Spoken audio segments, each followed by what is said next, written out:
Hello and welcome to the Plants But Better channel. My name is Adina and today we're saving another plant. And this time I have with me this Dwarf Sansevieria, which is very sad.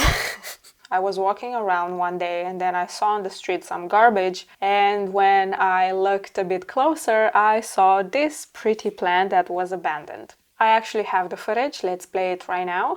I just found this Sansevieria and I go ahead to a supermarket and buy some snacks and this, so we can save this plant. It looks salvageable, I think. Oh, it's going to be heavy.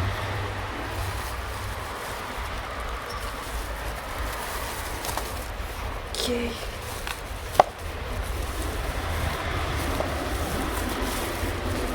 Oh, my bag will hold this. So it's here near the garbage. I mean, it's safe to take it. I advise you to do the same. If it's abandoned, then you can take it, but if not, you know the drill. Let's go save this plant. I think it's salvageable. Unfortunately, the soil, as you can see, is absolutely trash. I mean, it's not even regular potting soil, it's just soil from the back of your yard. And the soil is pretty damp. It's not the ideal soil for this Sansevieria, and we are definitely going to change that in this video. Other than that, this plant will probably have some root rot. I will definitely have to clean it, and hopefully I still have some healthy roots.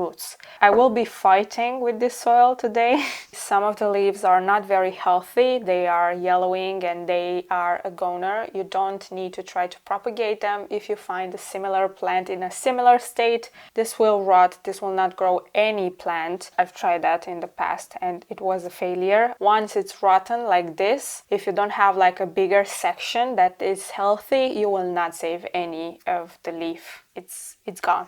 I have a similar video with this one in which I talk about rescuing a cactus. I will link that in the cards and in the description box. That one is a bit more detailed. This one is just going to be like exploring the plant, chatting, and a bit more relaxed. And for that I will just maybe talk about random stuff. I don't know. First, I will take my medical gloves and I will try to get rid of the soil, because this soil is not forgiving. This soil is actually like the worst type of soil you could give your plant. And I advise you to not use this soil for houseplants, indoor houseplants in particular. It's too heavy on the roots. I will break a shit ton of roots. I'm prepared for that. I don't have any other choice, but hopefully we will save this plant today. Okay, I'm going to take my tray and I will try to remove the substrate. As you can see, the pot is ceramic. It's super heavy. I don't particularly like it, so if it breaks, I won't be sad. And now I will just try to gently remove the substrate. Oh my god, look at that. Wow. Okay, so this is the bottom of the pot. It doesn't have any drainage holes, as you can see, so that's a big no. That's a big no. If you want your plant to stay healthy. Well, I didn't see that coming. Oh my god. Yeah, at first this plant doesn't look good. Okay, what was I saying? If you want your plant to stay healthy, please use a pot with drainage holes, especially if you're a beginner. If you're not a beginner and you like to experiment, maybe it's okay, especially if you're using a very lightweight mix that drains the water really well. However, I recommend drainage holes for everybody, not only for beginners. This is a part of the plant. It has 4 plants in here. Hopefully I will get to save some of them. It's super dense. Like, I will be expecting some insects like the last time. Unfortunately, I can't even use this because it is I forgot the word in English. Cracked? Yeah, it's cracked. So I will be throwing it away. And usually I use my gardening gloves. However, today I'm using some regular surgical gloves because I will destroy my gardening gloves if I try to use them on this plant. Like, this soil is so shitty and so damp and so shitty. I will use water. I mean, I will try to get rid of as much soil as possible, washing the roots, because like this I have zero chance to do it. It's just too much. This is the second part of the plant. It doesn't look like amazing, but I think it's salvageable. You can see the rhizomes in here. I don't think I can approach this plant any other way. I will try to clean some of the dead stuff. However, I'm seeing a lot of rot on these rhizomes. Okay, see? That's why I'm using these gloves, because it's gonna be a messy job. Now I will take another tray and I will put some water in here, and I will try to gently remove all the substrate from these plants and see if the roots are salvageable or not. Oh, I can use water from here. Yes. Now, let's see. If you have a similar situation, or if you saved a plant from a similar substrate, you could definitely back me up when I'm saying that I will break a lot of roots. Oh yes, I just heard something nasty. Yeah, it's definitely not the prettiest job in the world to do. But if it saves this plant, it's definitely worth it. I have in mind to gift it to someone that I know likes this Sansevierias. So hopefully I will make it healthy. I will revive it soon enough for Christmas. This is messier than I expected. Maybe because I don't use this type of substrate like ever, of soil, yeah, regular soil. However, in my area it's popular to do that if you keep your plants outside, especially during summer. So I'm guessing this plant was abandoned because the owner didn't have like enough space for it anymore, or maybe they were moving and they didn't have like the time to deal with it. Oh, look at this. How can I show you? Just a sec. So, oh my god. So this one right here, this one is a very healthy pup. That's a great plant right there. Let's change the water and do the same thing again. Let me be right back. I'll be back in a second. This is the messiest video I've ever done. Hopefully this is the last one. Now this is the second time I'm using water. I'm trying to clean the roots a bit better than the first time. And then I will probably like take a break and shower very, very carefully the roots. And I will try to get rid of as much dirt as possible. Fortunately, these plants are very... Oh, this chunk is dead. Well, it's not dead, but it's useless. Yeah, what was I saying? Yeah, these plants are very, very resilient. Sansevierias can tolerate a lot of stuff. They can tolerate even darker homes. They can tolerate the lack of water, and they can tolerate this substrate as well, as you can see, even though this substrate is so annoying. So being this resilient, I know for sure that this plant is going to survive. However, once the roots are gone on Sansevierias in general, if you're not giving them enough light and the right amount of substrate, they will recover very, very slowly, super slow. That's because they have a slow growth rate and they don't grow that fast in general unless they are kept under bright light. They can tolerate direct sun as well. That's amazing. I think this is one of the most amazing plants. It's so adaptable and it can grow under any conditions. However, the brighter the better. Okay, I'm getting there. I don't know if I should break this pup or not. I'm thinking of letting it stay in there. I will change this disgusting water again, and then I'll be right back. I think this is the last time I'll use water. I will remove some of the leaves that are not very healthy, and then I will see if I have rot left and remove it as well. So far so good. I'm impressed with this plant. This shows how resilient it is. I haven't seen any parasites on it, which is great. This plant also has some cold damage on the leaves, and it also has some bite marks.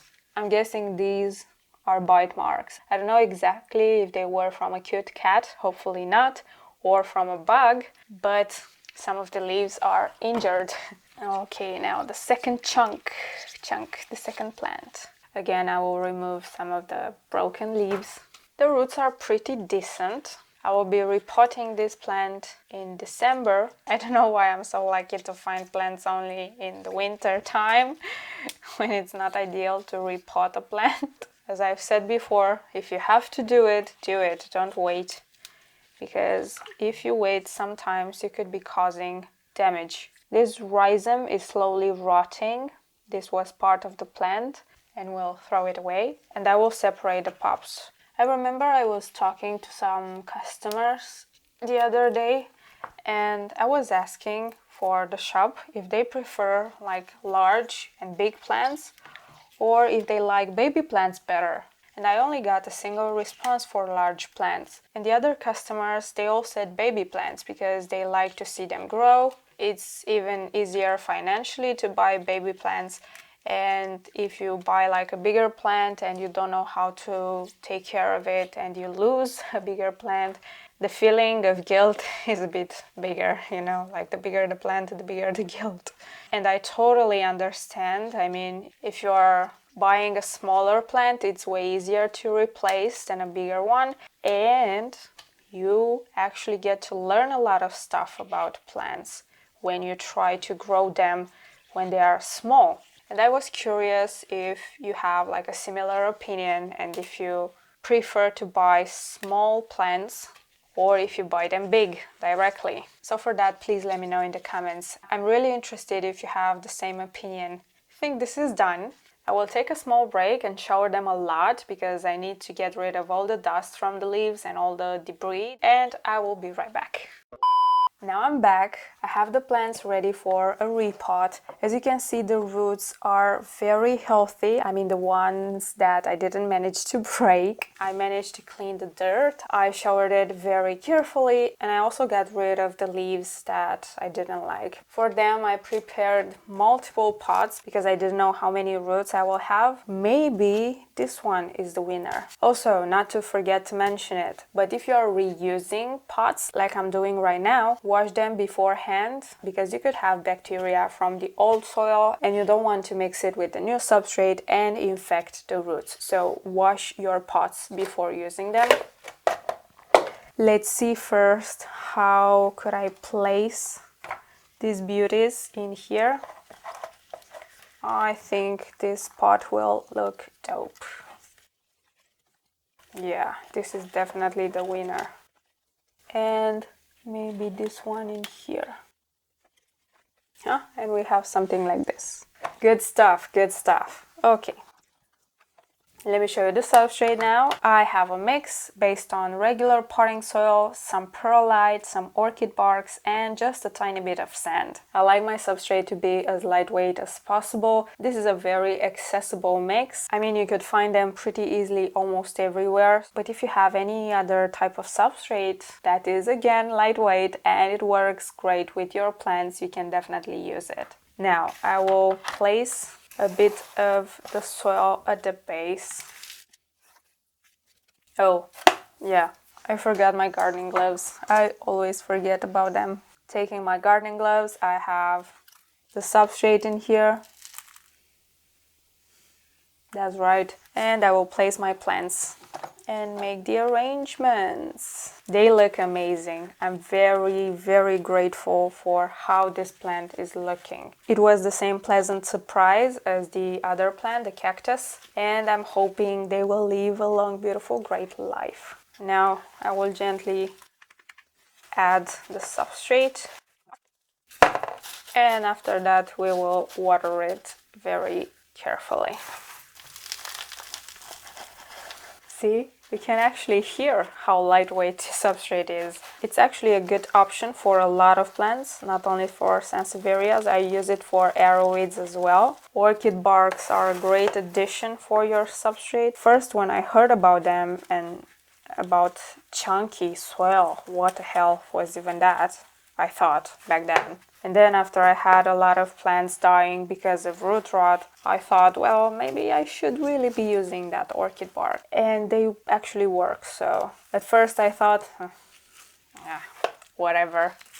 And then I was like, why didn't I do that sooner, you know? It's not completely necessary to use barks. I like to use them because my home, it's a bit colder than the regular home. And if your home is colder, you need to provide a very well draining mix for your plants, especially because colder temperatures don't help the water evaporate that fast. Also because it's winter, I will be watering this plant today and then I will forget about it for at least a month. I don't like to add the substrate until the pot is super full and then I can't manage to do anything around it. And since perlite could become quite annoying when you water a plant and float, if you have your pot full, when you water the plant, it will just spill all the perlite in all directions. So no thank you. Now let's get on to the watering, and we will water this plant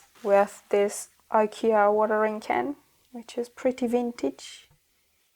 And I will try to water the entire substrate, not only in one place, just to make sure I have all the substrate moist enough.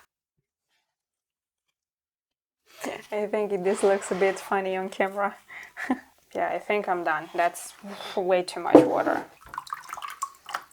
Drip, drip. There you have it. The plant is ready. I will be keeping an eye on it just to see how it adapts. I will place it under a grow light and probably I will water it again just maybe next year. This video was not very technical, but if you want to know more information about saving a plant from the streets, I advise you to watch the cactus video. Also, if you want to know more about Dwarf Sansevieria, I did a care guide on it and you can find it here in the cards or down in the description box. It's a super easy care plant. Definitely recommended for beginners, and as you can see, it can tolerate a lot of shit. Now, thank you for watching this video. If you want to help this channel grow, consider sharing it or subscribing, and until next time, don't forget to take care of yourself and your plants.